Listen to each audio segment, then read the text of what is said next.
You didn't buy a smart house. You bought a snitch.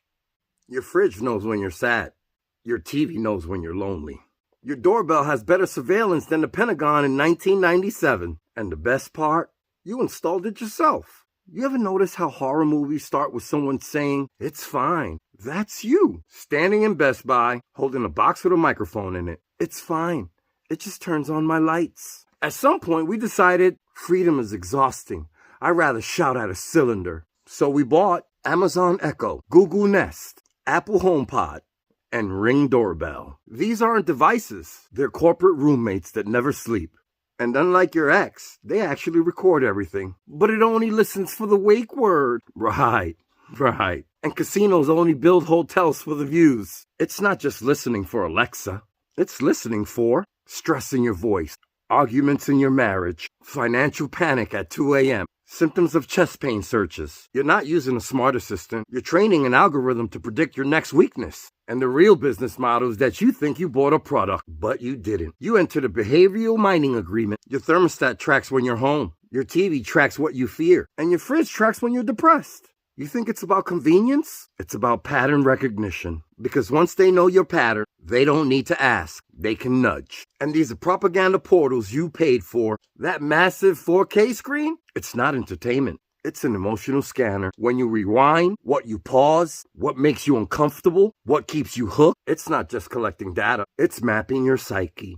Netflix binge? That's mood data. Political documentary? That's influence data. Late night conspiracy videos? That's vulnerability data. Your living room isn't cozy. It's a lab. And you're the rat pressing the dopamine button. But I have nothing to hide. That sentence should come with a warning label. You close the curtains at night, don't you? Why? Because privacy isn't about guilt. It's about dignity. Saying I have nothing to hide, that's what people say before they give DNA to a website for a 10% discount ancestry coupon. You don't need to be a criminal to value privacy. You close the bathroom door, don't you?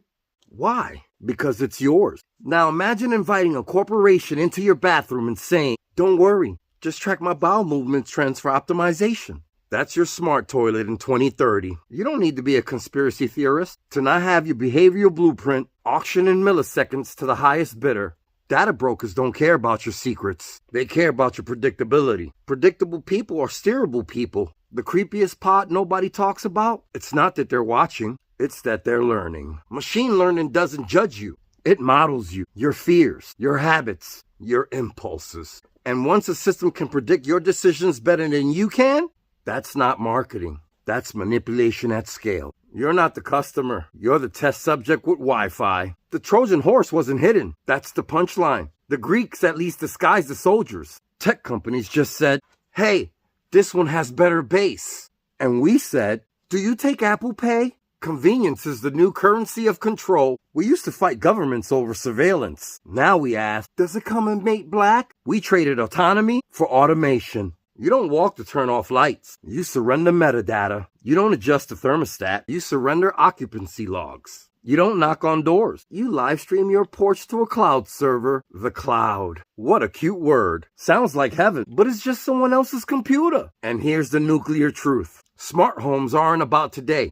They're about building a long-term behavioral database, because the more connected your house becomes, the less independent your mind becomes. When everything responds to voice commands, you forget how much power silence had. You don't own a smart home. You own a subscription to observation. You didn't get hacked. You enrolled. In 20 years, kids won't ask, "Did you grow up with the internet?" They'll ask, "Did you grow up before your house watched you?" And we'll say, "Yes."